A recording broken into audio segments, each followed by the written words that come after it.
Hello everyone. हमने शुरू किया था आदिकाल, है ना। तो आज हम पढ़ेंगे आदिकाल में हिंदी का प्रथम कवि कौन सा है। ठीक है, तो देखो सबसे पहले देखते हैं राहुल संकृत्यायन। ठीक है, राहुल संकृत्यायन ने 7वीं शताब्दी के कवि सरयपाल। ठीक है, सरयपाल कितनी शताब्दी का था? 7वीं शताब्दी। नाम से भी याद रखना, सरयपाल मतलब कि 7वीं शताब्दी को हिंदी का पहला कवि माना है। इंपोर्टेंट लाइन किसने? राहुल संकृत्यायन ने 7वीं शताब्दी के कवि सरयपाल को हिंदी का पहला कवि माना है। ठीक है, वे 84 सिद्धों में से एक है। देखो हमने सिद्ध और नाथ, हम आगे जाके पढ़ेंगे सिद्धों और नाथों के बारे में। ठीक है, ये शाखाएं थी, 2 भागों में बट गई थी। तो सिद्ध थे कितने? उनकी संख्या थी 84। वे 84 सिद्धों में से एक है। कौन? सरयपाल। इंपोर्टेंट लाइन, राहुल संकृत्यायन ने 7वीं शताब्दी के कवि सरयपाल को हिंदी का पहला कवि माना है। वे 84 सिद्धों में से एक है। नेक्स्ट लाइन देखो, डॉक्टर गणपति चंद्रगुप्त ने जो अपने हिंदी साहित्य का इतिहास लिखा था, कब लिखा था? 1184। ठीक है, 1184 में डॉक्टर गणपति चंद्रगुप्त ने अपने ग्रंथ हिंदी साहित्य का वैज्ञानिक इतिहास में शालिभद्र सूरि को हिंदी का प्रथम कवि माना है। ठीक है, यहाँ से क्वेश्चन कैसे बनेंगे? अलग अलग इतिहासकारों के नाम देके पूछ लेंगे कि इसके अकॉर्डिंग हिंदी का प्रथम कवि कौन सा है। ठीक है, राहुल संकृत्यायन ने तो 7वीं शताब्दी के सरयपाल को माना, और डॉक्टर गणपति चंद्रगुप्त ने अपने ग्रंथ हिंदी साहित्य का वैज्ञानिक इतिहास में शालिभद्र सूरि को हिंदी का प्रथम कवि माना है। शालिभद्र सूरि को हिंदी का प्रथम कवि माना है। उनकी रचना कौन सी है? भारतेश्वर बाहुबली रास को वे हिंदी की प्रथम रचना भी मानते हैं। क्लियर? डॉक्टर गणपति चंद्रगुप्त ने अपने ग्रंथ हिंदी साहित्य का वैज्ञानिक इतिहास में शालिभद्र सूरि को हिंदी का प्रथम कवि माना है, और उनकी रचना कौन सी है?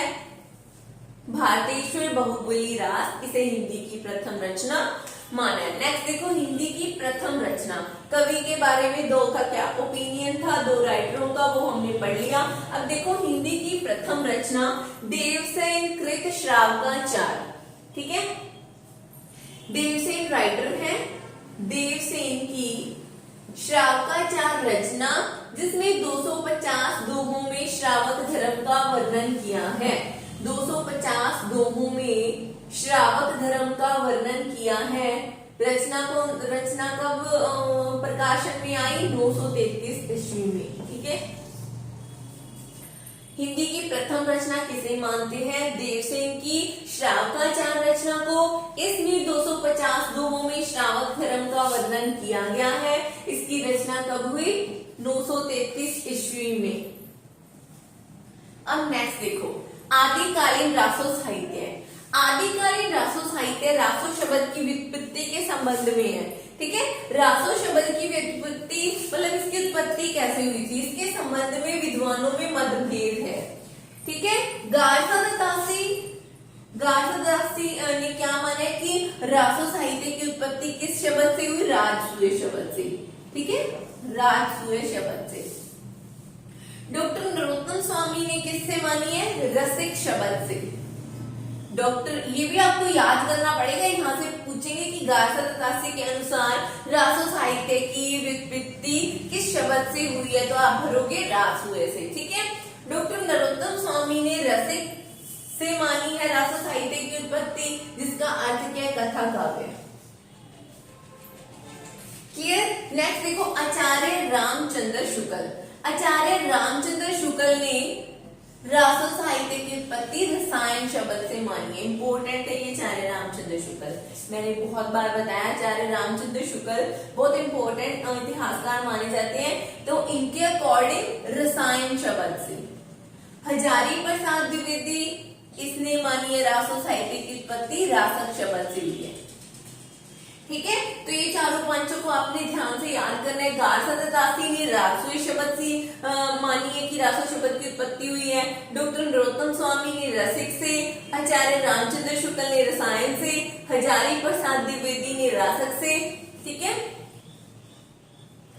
रासो काव्य परंपरा, डॉक्टर गणपति चंद्रगुप्त ने हिंदी रासो काव्य परंपरा को 2 भागों में विभक्त किया। डॉक्टर गणपति चंद्रगुप्त ने हिंदी रासो काव्य परंपरा को कितने भागों में डिवाइडेड किया? 2 भागों में। कौन कौन से? धार्मिक रास काव्य परंपरा और ऐतिहासिक रासो काव्य परंपरा। देखो, डॉक्टर गणपति चंद्रगुप्त ने मुनि शालिभद्र सूरी द्वारा रचित भाटेश्वर बाहुबली रास को हिंदी का प्रथम रास काव्य भी निर्धारित किया। ऊपर भी हम पढ़ चुके हैं, है ना। डॉक्टर गणपति चंद्रगुप्त ने अपने कौन से ग्रंथ था? हिंदी साहित्य का वैज्ञानिक इतिहास, जिसमें शालिभद्र सूरी को हिंदी का प्रथम कवि, और उनकी रचना कौन सी थी? भाटेश्वर बाहुबली रास को हिंदी का प्रथम रास काव्य निर्धारित किया गया। ठीक है। तो इससे नेक्स्ट हम कल वाले सेशन में करेंगे। तब तक के लिए थैंक यू।